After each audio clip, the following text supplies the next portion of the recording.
के मुख्यमंत्री मनोहर लाल खट्टर मंगलवार को नूंह जिले के मिनी सचिवालय पहुंचे। मंगलवार को पूरा दिन उन्होंने मेवात में गुजारा, जहां पर उन्होंने मेवात में पिछले कुछ समय से मेवात के हिंदू मुस्लिम भाईचारे के खिलाफ दुष्प्रचार फैलने पर दोनों समुदाय की अलग अलग बैठक ली। इतना ही नहीं, दोनों समुदाय के मुख्य लोगों से मेवात के हिंदू मुस्लिम भाईचारे पर बात की और बाद में उन्होंने सभी समुदाय के लोगों की एक साथ बैठक ली। सभी बैठकों के बाद प्रदेश के मुख्यमंत्री मनोहर लाल खट्टर ने पत्रकार वार्ता की। पत्रकार वार्ता में पत्रकारों को संबोधित करते हुए उन्होंने कहा कि मेवात में पिछले कुछ समय से धर्म परिवर्तन, गोकशी और लव जिहाद व दलितों पर अत्याचार जैसे मुद्दों को लेकर दुष्प्रचार किया जा रहा था, जिसको लेकर उन्होंने आज मेवात का दौरा किया। प्रदेश के मुख्यमंत्री मनोहर लाल खट्टर ने कहा कि उन्होंने मेवात के दोनों समुदाय के साथ अलग अलग बैठक कर उनकी बातों को सुना है।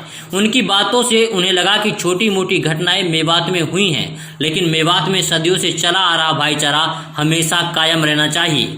इस दौरान उन्होंने कहा कि मेवात के सभी मौजूदा लोगों ने आगे आकर इन बातों पर फिक्र और गौर करने की बात कही और पिछली छोटी मोटी घटनाओं को भूलकर सदियों से चले आ रहे भाईचारे को कायम रखने की भी बातें कही।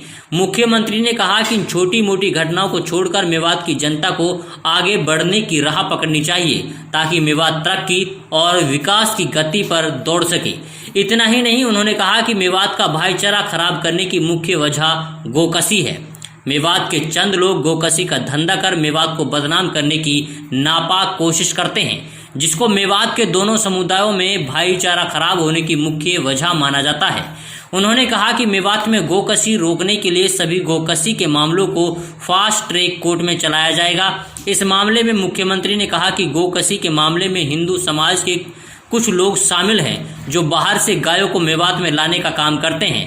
ऐसे गोकशी करने वाले दोनों समुदाय के लोगों के खिलाफ सख्त से सख्त कार्रवाई करने के लिए पुलिस को आदेश दे दिए गए हैं और मेवात पुलिस को और सशक्त बनाने के लिए यहां पर जल्द ही IRB की एक टुकड़ी का स्थान नियुक्त किया जाएगा, जिससे गोकशी करने वालों के खिलाफ तुरंत और ठोस कार्रवाई हो सके।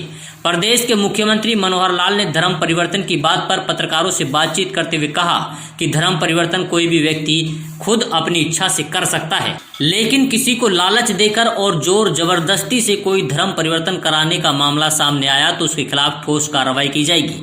इतना ही नहीं, इसके लिए धर्म स्वतंत्र विधेयक लाया जाएगा, जिससे जबरदस्ती धर्म परिवर्तन कराने की घटनाओं पर रोक लगाई जा सकेगी। इतना ही नहीं, एक समाज के लोगों द्वारा उनकी धर्म से जुड़ी हुई जमीन आदि को लेकर मुख्यमंत्री ने कहा कि ऐसी जमीन को जहां पर हिंदू लोग अल्पसंख्यक में हैं, वहां पर उनकी जमीन को धर्मार्थ बोर्ड से जोड़ा जाएगा और उनके लिए कानून लागू किया जाएगा।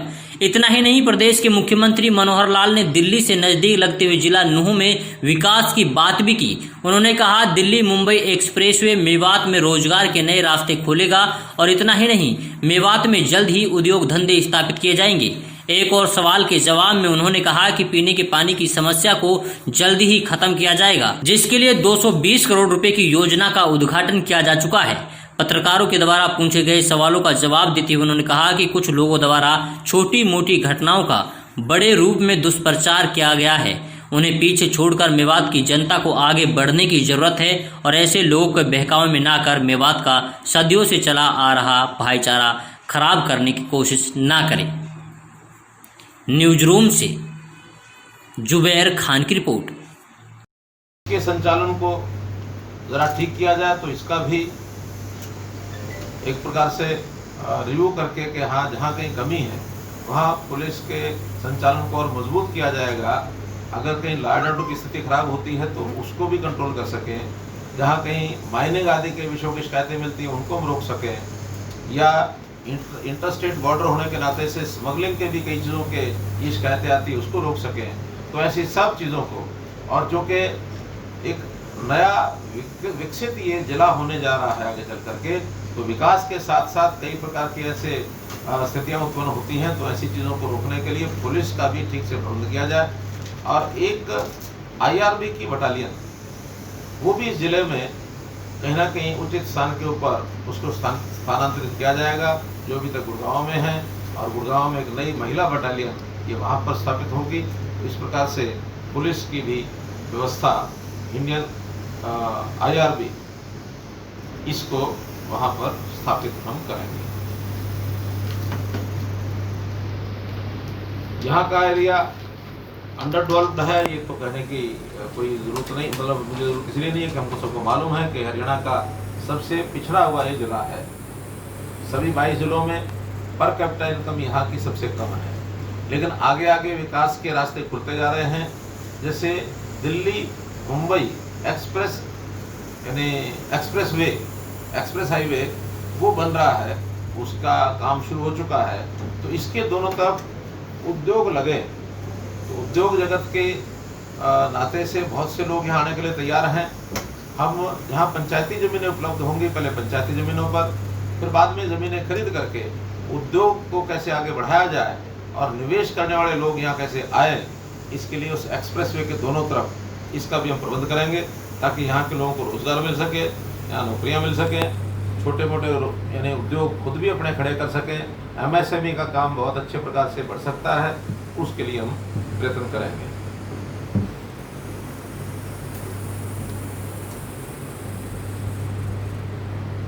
एस्पायरेशनल डिस्ट्रिक्ट है मित्रों, तो इसके लिए केंद्र सरकार भी बहुत चिंतित है कि हम यहाँ हेल्थ, एजुकेशन, महिला उत्थान, पीने का पानी, इरिगेशन,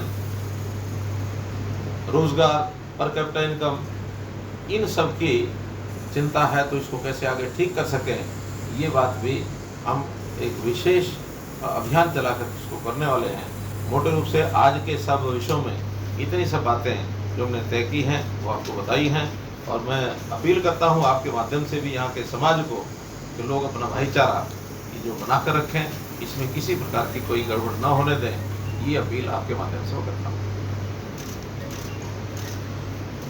क्या सर दोनों पक्षों की कोई कमेटी भी बनाई गई है जिसमें दोनों सदस्य रहें और इस तरह का माहौल फिर कब ना बिगड़े, आगे अमन शांति बनी रहे? नहीं, इस प्रकार के दोनों पक्षों की कमेटी की भी आवश्यकता इसलिए नहीं है कि बहुत सामान्य घटनाएं हैं, एडमिनिस्ट्रेशन अपने ढंग से उनको डील कर रहा है, एडमिनिस्ट्रेशन के लोगों से मेरी बात हुई है, और बड़ी घटनाएं नहीं है, बल्कि एक अविश्वास का वातावरण थोड़ा बना हुआ है। छोटी छोटी घटनाओं को कई बार सामूहिक उसका प्रत्युत्तर देने की जो एक प्रचलन बना है, उसको कैसे रोका जाए, ये हमने की है। और समाज के प्रमुख लोगों ने इस बात को माना है कि हम स्वीकार किया कि हम अपने अपने समाज में इन चीज़ों को ठीक करेंगे। चाहे कहीं कहीं लव जिहाद की जो घटना की बात आती है, कहीं छोटे झगड़ों की बात आती है, धर्म परिवर्तन की बात आती है, इसको सामाजिक लोग अपने तरीके से इसको ठीक करेंगे। आज प्रमुख सामाजिक संगठन के लोग भी थे, राजनीतिक संगठनों के भी लोग थे, और सभी संगठनों के लोग थे। सभी विधायक तीनों कांग्रेस के हैं वो भी थे, जेजेपी के जो पदाधिकारी हैं उनके यहाँ जो नेता हैं वो भी आए थे, और ILD के भी थे, बीजेपी के तो थे ही थे। वैसे सभी संगठनों के लोग, पार्टियों के लोग थे।